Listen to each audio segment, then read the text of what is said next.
In Genesis chapter 37, we're introduced to the character of Joseph, one of the most famous characters in the Bible, but also one of the most tragic for the first few chapters that we see of his life.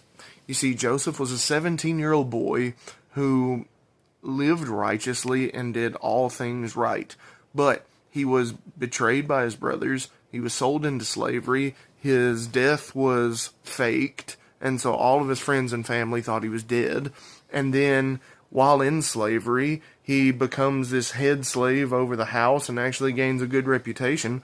But then he's accused of these crimes that he didn't commit, and he's put in prison for 2 years. And you're left reading the whole time going, goodness, what did Joseph do to deserve any of this? He's seemingly done nothing wrong.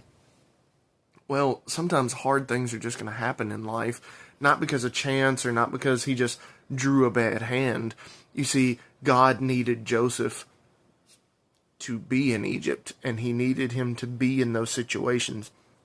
You see, if Joseph doesn't get betrayed and sold into slavery, then he never ends up in Egypt. If his death isn't faked, his dad probably goes and finds him and brings him home. Well, if he's not put into slavery, he doesn't meet powerful people, and he doesn't get put in a position of leadership where he learns to manage people and an entire household. Well, then in prison, he's given more management opportunities, and then eventually he's given the chance to meet Pharaoh, the ruler of Egypt.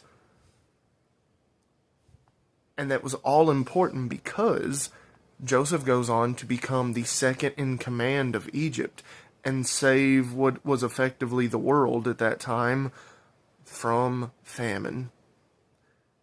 That was a life that Joseph never chose for himself, and Genesis chapter 41 says that Joseph was 30 when he started serving Pharaoh and when he was elevated to his position. So that was 13 years.